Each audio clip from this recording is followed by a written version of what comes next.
শুকুর হলো পৃথিবীর সবচেয়ে জঘন্য নির্লজ্জ প্রাণী। এটা একমাত্র পশু যা তার স্ত্রীর সাথে সঙ্গম করার জন্য অন্য স্ত্রী সঙ্গী। শুকুরের মাংস কোরআনে নিষিদ্ধ করা এবং খ্রিস্টানদের বাইবেলে নিষিদ্ধ জ্ঞান এবং ডাক্তার কি বলে সেই বিষয়ে আমরা বিস্তারিত দেখব ইনশাআল্লাহ। এটা সবাই জানে যে ইসলামে শুকুর খাওয়া নিষিদ্ধ, সেই বিষয়ে আমরা বিভিন্ন 6টি পয়েন্টে ইনশাআল্লাহ ব্যাখ্যা দিয়ে তুলে ধরব। 1 নম্বর আসি কুরআন মাজিদ। শুকুর খাওয়া নিষিদ্ধ। কোরআন মাজিদে কমপক্ষে 4 জায়গায় শুকুরের মাংস ভক্ষণ নিষিদ্ধ করা হয়েছে। সেগুলো হলো হুররিমাত আলাইকুমুল মাইতাতু ওয়াদ-দামু ওয়া লাহমুল খিনজিরি ওয়া মা উহিল্লা লিগাইরিল্লাহ। তোমাদের জন্য হারাম করা হয়েছে মৃত প্রাণী, রক্ত, শুকুনের মাংস এবং আল্লাহ ছাড়া অন্যের নামে জবে করা পশু। সূরা মায়েদা আয়াত নং 3। পবিত্র কুরআনে উপরোক্ত আয়াতটি শুকুরের মাংস নিষিদ্ধতার কারণ হিসেবে একজন মুসলমানের জন্য যথেষ্ট। এবার আসি 2 নম্বর পয়েন্ট, খ্রিস্টানদের বাইবেল কি বলে। শুকুরের মাংস নিষিদ্ধ করেছে বাইবেলও। একজন খ্রিস্টান ও ধর্মগ্রন্থের উদ্ধৃতিতে যথাসম্ভব ব্যাপারটা বিশ্বাস করতে পারে। বাইবেলের লেভিটিকাস গ্রন্থে শুকুরের মাংস খাওয়া নিষিদ্ধ করা হয়েছে। আর শুকুর যদিও তার খুর 2 খণ্ডে বিভক্ত এবং খুর বিশিষ্ট পায়ের অধিকারী এবং খাদ্য চিবিয়ে খায় আর জাবর কাটে, তবুও এটা তোমাদের জন্য নোংরা, অপবিত্র। এগুলো মাংস তুমি খাবে না এবং এগুলোর মৃতদেহ তুমি কখনো স্পর্শ করবে না। এগুলো তোমার জন্য নোংরা, অপবিত্র। বাইবেলের টিউটারমনি গ্রন্থেও শুকুরের মাংস খেতে নিষেধ করেছেন। আর শুকুর কেননা তার খুব দুখণ্ডিত, যদিও চিবিয়ে খায়, জবর কাটে না, এটা তোমার জন্য নোংরা, অপবিত্র। এগুলোর মাংস তুমি খাবে না আর না এগুলোর মৃতদেহ স্পর্শ করবে। বাইবেলে আমাদের উচিত বর্তমান অশ্লীল সমাজে ইসলামিক ভিডিওগুলো like, share, follow and subscribe করে সবার মাঝে ছড়িয়ে দেওয়া। সম্ভবত এটা একটা সওয়াবের কাজ, আপনার কারণে একজন মানুষ ইসলামিক জ্ঞান শিখার সুযোগ পেল। 3 নম্বর পয়েন্ট নিয়ে কথা বলি। শুকুরের মাংস খাওয়া বেশ কিছু রোগের কারণ হয়। ডাক্তারি বিষয়ে কিছু আলাপ করি ইনশাআল্লাহ।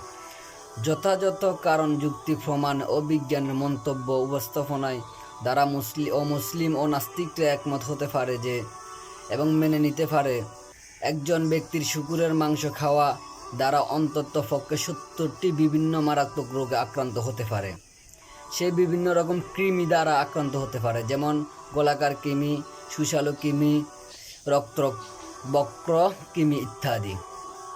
এদের মধ্যে সবচেয়ে মারাত্মক কৃমি হলো টাইটেনিয়া সোলিয়াম বা ফিতা কৃমি। এটা পেটের ভিতরে অনেক লম্বা হয়ে যায়। এর ডিম রক্ত প্রবাহে ঢুকে পড়ে এবং শরীরের প্রায় সব অংশে ছড়িয়ে পড়ে। এটা যদি মস্তিষ্কে ঢুকে পড়তে পারে তবে তার স্মৃতি নষ্ট হয়ে যাওয়ার কারণ ঘটে। যদি এটা হৃদযন্ত্রে ঢুকে পড়ে তাহলে হৃদযন্ত্র বন্ধ হয়ে যায়। তবে যদি এটা চোখে ঢুকে পড়ে তবে তা অন্ধত্বের কারণ হতে পারে। আর লিভারে ঢুকে পড়লে লিভার পচে যেতে পারে। মোট কথা, ফিতা কৃমির ডিম ভয়ঙ্কর টেসুরাসিস। শুকুরের মাংস সম্পর্কে একটি সাধারণ ভুল ধারণা হলো এটা যদি ভালো করে রান্না করা হয় তাহলে এসব বা ডিম নষ্ট হয়ে যায়। আমেরিকায় এ সম্পর্কে একটি গবেষণা কার্যক্রম চালানো হয়েছে। তাতে দেখা যায় 28 জন উল্লিখিত রোগীর মধ্যে 22 জনে শুকুরের মাংস ভালোভাবে রান্না করে খেয়েছে। এতে প্রমাণিত হয় যে ফিতা কৃমির এই ডিম রান্নার সাধারণ তাপমাত্রায় বিনষ্ট হয় না। 4 নম্বর পয়েন্ট নিয়ে কথা বলি। শুকুরের মাংসে চর্বি তৈরির প্রচুর উপাদান রয়েছে। শুকুরের মাংসে মাংসপেশি তৈরির উপাদান অত্যন্ত কম, কিন্তু চর্বি তৈরির উপাদান অনেক বেশি। এই জাতীয় চর্বি শিরা উপশিরায় জমে উচ্চ রক্তচাপ, হাইপারটেনশন এবং হার্ট অ্যাটাকের কারণ ঘটায়। এই আশ্চর্যের কিছু না যে 50% আমেরিকান হাইপারটেনশনে ভোগে। 5 নম্বর পয়েন্ট নিয়ে কথা বলি। শুকুর পৃথিবীর সবচেয়ে নোংরা প্রাণী। পৃথিবীর বুকে সবচেয়ে নোংরা প্রাণী হলো শুকুর। এই প্রাণীটি নিজেদের 20টা মানুষের মল অত্যন্ত নোংরা জায়গায় বাস করে। আমার জানা মতে আল্লাহ তাআলা এই প্রাণীটিকে উত্তম মেথর হিসেবে সৃষ্টি করেছেন। গ্রাম অঞ্চলে যেখানে আধুনিক টয়লেট নেই এবং গ্রামের লোকেরা যেখানে খোলা আকাশের নিচে নিজেদের প্রয়োজন সারে, সেখানে শুকুরে এগুলো খেয়ে পরিষ্কার করে ফেলে। নিজেদের যে উন্নত দেশগুলো আজকাল অত্যন্ত পরিচ্ছন্ন জায়গায় এই নিজেদের অত্যন্ত পরিচ্ছন্ন জায়গায় এই স্বাস্থ্যসম্মত পন্থায় শূকর প্রতিপালন করা হয়। এসব স্বাস্থ্যসম্মত খামারগুলোতে শূকরগুলোকে গাদাগাদি করে রাখা হয়। আপনি তাদেরকে যত পরিচ্ছন্ন রাখতে চান না কেন, এই প্রাণী প্রকৃতিগতভাবে নোংরা। এগুলো খুব আনন্দের সাথে নিজেদের ও সঙ্গীদের বিষ্টে মলমূত্র চোখ নাক দিয়ে নাড়াচাড়া করে খেয়ে থাকে।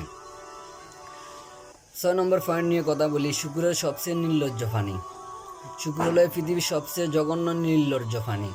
এটা একমাত্র পশু যা তার স্ত্রীর সাথে সঙ্গম করার জন্য অন্য সঙ্গীদের ডেকে আনে।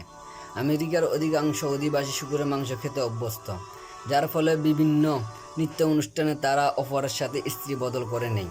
অর্থাৎ অনেকে বলে যে তুমি আমার স্ত্রীর সাথে ঘুমাও, আমি তোমার স্ত্রীর সাথে ঘুমাই।